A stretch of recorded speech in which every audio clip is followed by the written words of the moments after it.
Welcome to recipes in my way. இன்றைக்கி நம்ம அருமையான சுவையில் எல்லாருமே விரும்பி சாப்பிட்ற மாதிரி புளியோதரை தான் செய்ய போகிறோம். ரொம்ப சுலபமாகவும் சுவையாகவும் இதை எப்படி செய்கிறது, இதுக்கு தேவையான பொருட்கள் என்ன பார்க்கலாம் வாங்க.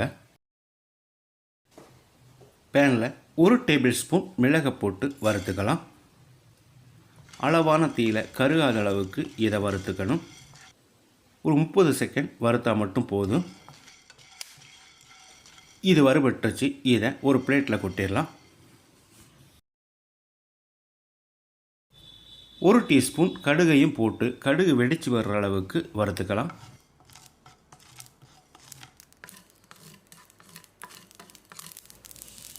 கடுகு நல்லா பொரிஞ்சு வந்திருக்கு. இப்போ இதையும் எடுத்து பிளேட்டில் போட்டுக்கலாம். 1 டேபிள் ஸ்பூன் அளவுக்கு கருப்பு எள்ளையும் சேர்த்து பொரிஞ்சு வர்ற அளவுக்கு வறுத்துக்கலாம்.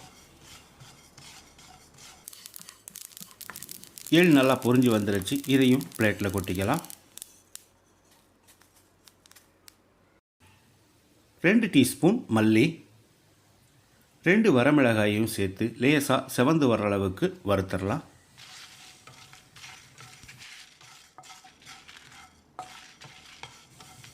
இந்த அளவுக்கு போதும். இதையும் எடுத்து பிளேட்டில் கொட்டிடலாம். 1 டேபிள் ஸ்பூன் கடலைப்பருப்பு, 1 டேபிள் ஸ்பூன் உளுந்து பருப்பையும் சேர்த்து செவக்கிற அளவுக்கு வறுத்துக்கலாம்.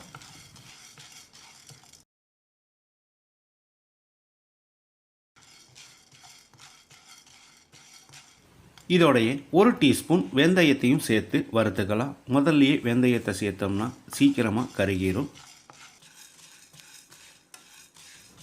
செவந்து வர்ற அளவுக்கு வறுபட்டுருச்சு. இதையும் பிளேட்டில் கொட்டி நல்லா ஆறின பிறகு கொரகொரப்பாக அரைச்சி எடுத்து வச்சுருக்கேன். இந்த மாதிரி பக்குவத்தில் அரைக்கணும். பாத்திரத்தில் 4 டேபிள் ஸ்பூன் அளவுக்கு நல்லெண்ணெய் விட்டுக்கலாம். 1 டீஸ்பூன் கடுகு,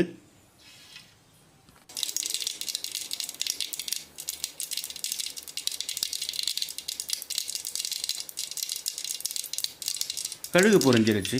1/2 டீஸ்பூன் வெந்தயம், 1/2 டீஸ்பூன் சீரகம்,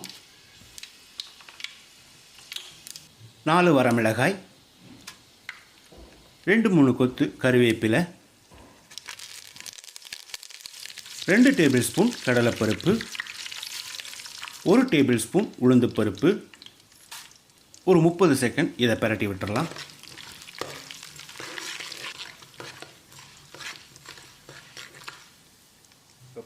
இதோட 1/4 கப் அளவுக்கு நிலக்கடலை, இதோடைய முந்திரியையும் கொஞ்சம் உடச்சி வச்சுருக்கேன். இதையும் போட்டுக்கலாம். முந்திரி சேர்க்கிறது ஆப்ஷனல் தான்.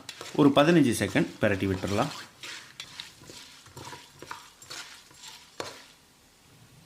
அரை டீஸ்பூன் பெருங்காயத்தூளையும் சேர்த்து கலந்து விட்டுடலாம்.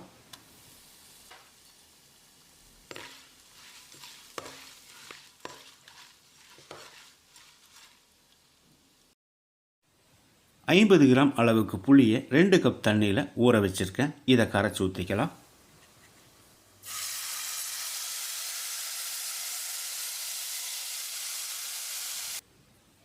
அரை டீஸ்பூன் மஞ்சள் தூள் சேர்த்துக்கலாம்.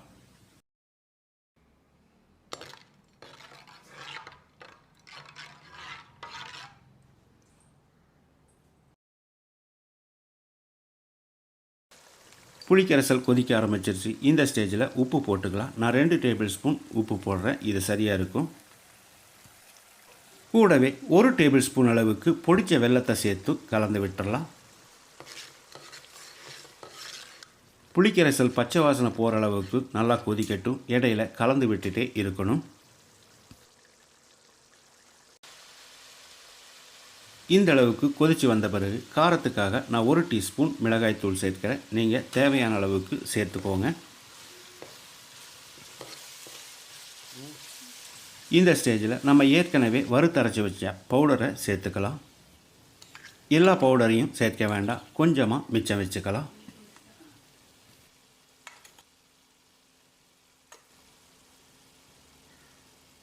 ஒரு 2 டேபிள் ஸ்பூன் அளவுக்கு பவுடர் மிச்சம் இருக்குது. ஸ்டவ் ஆஃப் பண்ணிவிட்டு இதை கலந்து விட்டுடலாம்.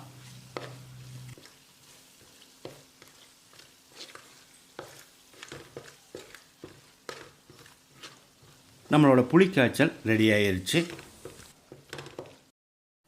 2½ கப் அரிசியில் சாதம் வடித்து வச்சுருக்கேன். இதில் ஒரு 2 டேபிள் ஸ்பூன் அளவுக்கு நல்லெண்ணெய் விட்டுக்கலாம். கூடவே ஒரு கொத்து கறிவேப்பிலையும் கிள்ளி போட்டுக்கலாம். இது நல்ல வாசனையாக இருக்கும்.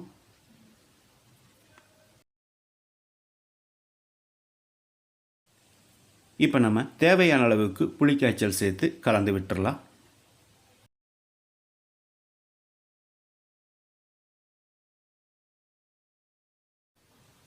இந்த மாதிரி கலந்து விட்ட பிறகு மீதி இருக்கிற அந்த பவுடரையும் சேர்த்து கலந்து விட்டுறலாம்.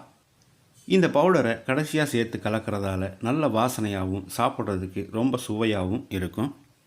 அருமையான சுவையில் நான் செஞ்சுருக்கிற இந்த கோவில் புளியோதரையை இதே மாதிரி இதே அளவுகளோடு நீங்கள் செய்து பாருங்கள். இந்த வீடியோ பிடிச்சிருந்தா லைக் பண்ணுங்கள், கமெண்ட் பண்ணுங்கள், ஷேர் பண்ணுங்கள். சப்ஸ்கிரைப் பண்ணாதவங்க சப்ஸ்கிரைப் பண்ணுங்கள். மறக்காமல் பெல் பட்டனை கிளிக் பண்ணுங்கள்.